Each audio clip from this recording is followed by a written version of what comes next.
Hello, hello, j'espère que vous allez bien. Écoute, 4e saison. Je vous avais dit dans le dernier épisode que je voulais vous parler de ce que j'ai vécu en tant que personne qui a une relation avec Dieu à l'hôpital. Puis sincèrement, j'ai pas envie. J'ai envie, pas tout de suite en tout cas, parce que j'ai envie de vous en parler parce que c'est vraiment, on dit que nos croyances ne jouent pas sur les soins qu'on a, mais c'est totalement faux. Puis tu sais, j'ai même été traitée, je parle par une sœur. Puis écoute, c'est ça. Tu sais, on croit toutes faire le bien autour de nous, mais quand on n'écoute pas d'une voix sincère, puis tu sais, je suis allée voir ses notes qu'elle a pris, puis c'était fou, c'était vraiment incroyable de voir que malgré tout ce que j'y ai confié, ses notes étaient vraiment négatives. Parce que, tu sais, des notes, on apprend, tu sais, je suis ancienne éducatrice à la petite enfance, puis on apprend que des notes doivent être objectives et non dirigées dans le sens qu'on veut qu'ils soient dirigés. Puis j'ai lu mes notes médicales, puis souvent, il notait seulement les choses pour dire que j'allais pas bien, tu sais. Au lieu de... J'entendais des infirmiers dire « Oh, wow, c'est beau ce qu'elle dit », parce que je disais, tu sais, moi, ce que je retiens le plus beau dans la Bible pour moi, qui se joint à vraiment ma vie, c'est vraiment le verset qui dit La femme est heureuse au milieu de ses enfants ». Puis, tu sais, elle disait « Oh, wow, c'est beau ce qu'elle dit, c'est beau ce qu'elle dit », mais elle n'a jamais pris ces notes-là, là. Jamais, jamais, jamais, jamais. Fait que je me dis, on est rendu où? On est rendu où? À vouloir nuire quelqu'un au lieu de l'aider, tu sais. Puis je sais que c'était pas de mauvaises intentions qui faisaient ça, mais je me dis, écoute, genre...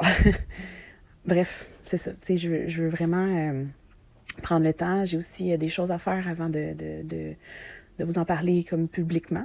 Je veux vraiment passer le temps à faire valoir un peu mes droits parce que j'ai envie que les gens soient conscients, tu sais, que le domaine médical, c'est un domaine qui disent qu'ils sont maltraités et tout, mais tu sais, j'ai vu tellement de choses dégueulasses que le personnel médical faisait aux patients que tu dis, OK, t'es pas si maltraité en fin de compte si tu infliges ça à ton patient, tu sais. Fait que c'est ça. Bref, j'ai envie cette saison-ci de vraiment laissez l'amour de Dieu vous remplir, puis vraiment, j'ai envie de vous partager, parce que dans la première série, je sais pas s'il y en a qui l'ont écouté, je parlais comme quoi que mes enfants sont dirigés de l'esprit, c'est incroyable, puis c'est eux autres qui m'apprennent le plus avec... dans mon cheminement avec le Seigneur, parce que mes enfants, écoute, sont incroyables. J'ai juste à les regarder agir, puis ils me donnent foi au monde. T'sais. Ils me donnent foi parce que, tu sais, on dit dans la Bible, laissez les enfants venir à moi. Le Seigneur disait ça, puis il disait pas obligé, forcer, imposer. Non, il disait laissez les enfants venir à moi dans la douceur, dans l'amour, comme qu'il nous demande de les élever, nos enfants, tu sais. Puis j'ai envie, sincèrement, de vous montrer comment que le Seigneur me montrait à élever nos enfants. Puis de vous montrer parce que malgré tout ce que j'ai vécu à l'église, mes leaders et plusieurs personnes dans l'église me disaient, écoute, comment tu fais pour que tes enfants soient comme ça? Comment tu fais pour que... parce que mes enfants, je vous l'avais déjà dit, je pense, ils se promenaient... ma plus grande, mon plus jeune, il n'était pas rendu là encore, mais tu sais, il commence graduellement. Puis elle se promenait dans les allées, puis elle louait les mains en l'air, puis tu sais, elle adorait son Seigneur comme dans l'atmosphère qu'il y avait dans l'église, tu sais. Puis tout le monde me disait hey, comment tu fais? Puis j'ai envie que cette saison-ci soit vraiment une douceur. J'en ai besoin. Puis je pense que j'ai assez dit pas de négatif, parce que je pense que tu sais, même la Bible, il dit dans la Bible que le Seigneur, c'est lui qui a le pouvoir de vie et de mort.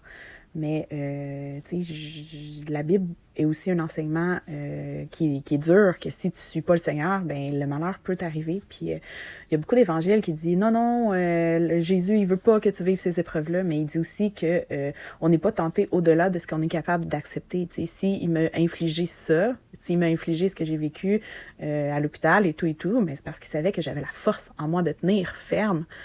Puis, ce qui m'a le plus fait de peine après de mes frères et sœurs, c'est que, ben, premièrement, je me suis comme retrouvée à me battre toute seule parce qu'il y avait mis la crainte partout, comme je vous ai raconté, mais il y en a beaucoup qui me disaient en sortant, t'es bonne, tu sais, de pas rien dire, ta maison est vraiment bâtie sur du roc, parce que moi, si ça m'était arrivé, j'aurais frappé partout, je m'aurais pas laissé faire, ça serait partout ces réseaux sociaux.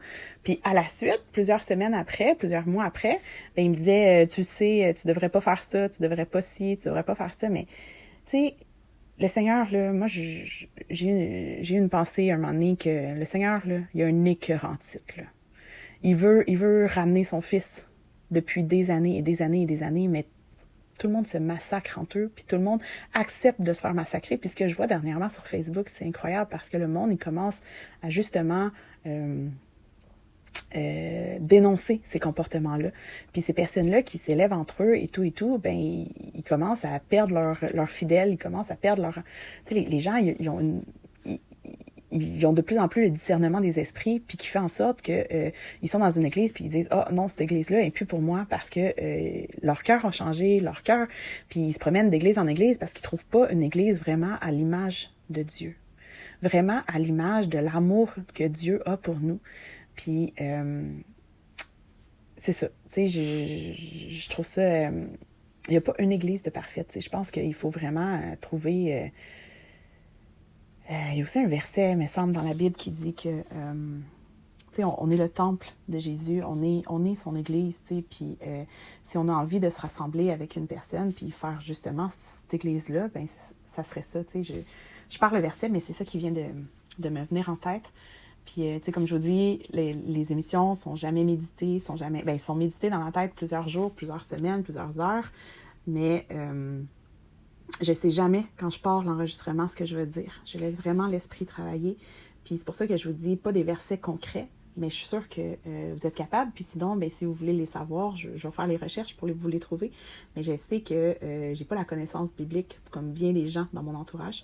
Puis, tu sais, je continue à dire que si vous avez des versets qui vous viennent à l'esprit quand que vous m'écoutez, n'hésitez pas à les mettre parce que c'est ça le but un peu. C'est de s'entraider, de dire « Ah, moi, j'ai pensé à tel verset, qu'est-ce que vous en pensez? » Puis qu'on puisse échanger dans l'amour, le respect et l'humilité.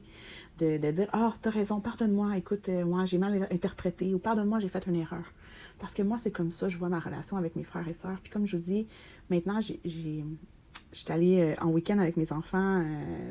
Mon mari avait besoin de temps pour lui. Puis j'ai rencontré une femme qui est complètement athée. Puis j'ai un peu témoigné de ce que j'ai vécu, pas parce que j'ai voulu, mais parce que le sujet, puis l'esprit était prêt à ce que je le témoigne. Puis c'était beau parce que elle m'a beaucoup posé de questions. Ouais, mais c'est quoi ta religion? Ouais, mais c'est quoi? T'es-tu catholique? T'es-tu chrétien? T'es-tu musulman? Moi, je suis vraiment athée, mais elle me disait les musulmans, je suis pas capable. J'ai dit, tu sais, moi, j'ai plus envie de me dire je suis chrétienne ou je suis catholique ou je suis ci, j'ai une relation avec Dieu. Puis là, je voyais son point d'interrogation, mais elle dit, ouais, mais tu m'imposes-tu si on se parle tes croyances? J'ai dit non. J'ai dit, moi, si j'impose mes croyances, si j'impose mes choses aux gens, mais là, ça va être forcé. Et ça sera pas leur cœur qui va vouloir, fait qu'ils vont se détourner. Moi, à ma famille, je leur en parle pas du Seigneur, parce que faut que ça vienne de eux. S'ils veulent en savoir, ils vont venir, ils vont faire les démarches, puis leur cœur va être sincère. Quand on force les gens à se faire entendre parler, bien, c'est là que le monde, ils font juste pour les promesses de vie meilleure quand tu vas être avec le Seigneur, mais c'est tout autre chose. Quand tu es avec le Seigneur, là, tu te bats continuellement, mais tu as une paix de te battre.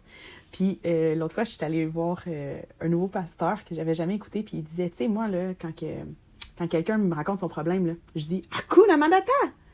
Il n'y en a pas de problème avec le Seigneur. Il y a quelque chose qui arrive, « Hakuna Matata ». Puis moi, c'est ce que je disais avant, quand je suis sortie de l'hôpital, je parlais à une femme, puis c'est ça, j'ai dit, tu sais, moi, à cette heure, là, il m'arrive un défi, là, puis je prie, puis je me dis, OK, c'est qui tu mets en place pour m'aider, pour me délivrer, ou pour m'appuyer, ou pour me fortifier, ou pour m'enseigner? C'est qui maintenant? Puis c'est quasiment drôle, tu sais, c'est pas drôle de vivre des épreuves. Je veux pas banaliser l'épreuve qu'on vit chacun individuellement, mais c'est dans l'essence de comment tu le vois, tu sais. OK, comment tu veux que je me relève? OK, c'est comme un défi. Chaque oppression qu'on vit, on devrait le voir comme un défi. Je sais pas si vous vous rappelez quand je vous ai dit que la journée avant d'aller à l'hôpital, la journée qui ont appelé la police contre moi, c'était un marathon. Je te dis, j'étais dans la joie, dans l'amour cette journée-là. C'était incroyable. Je passais une journée incroyable avec mes enfants, même si j'étais harcelée de leurs messages, même si j'étais harcelée de leur de leur malveillance envers moi. J'étais comme, OK, c'est quoi la prochaine étape? C'est quoi la prochaine étape? Puis c'était fou, puis c'était fou, puis c'était fou. On avançait. Mais c'est ça, la vie avec le Seigneur. C'est des épreuves continuellement parce qu'on est attaqué, parce que le Seigneur, il voit le pouvoir qu'on a sur notre vie, puis le don qu'on a sur notre vie. Fait que si vous n'êtes pas attaqué, bien, posez-vous des questions, puis allez plus dans la parole, ou suivez des enseignements qui vous bénissent, ou suivez des gens que vous aspirez à être cette personne-là sans devenir cette personne-là. Parce qu'entre chaque personne, même moi, là, si vous aspirez à être comme moi, vous allez prendre mes défauts aussi. Je suis pas parfaite, puis jamais je vais dire que je suis parfaite, parce qu'on vit tout le temps dans la chair, on vit tout le temps dans la tentation, puis oui, on peut, avec le temps, voir de plus en plus des attaques. Par contre, on peut pas être irréprochable. Parce qu'on vit de la chair, comme je vous ai dit dans le premier épisode, on vit du péché, du serpent, de la tentation. Fait que c'est quand que tu dis que tu es parfait, puis que les autres, c'est tout le temps eux le problème, que là, ben, ça nuit à ta foi, puis ça nuit à ta relation avec Dieu. Soyez bénis et à une prochaine fois.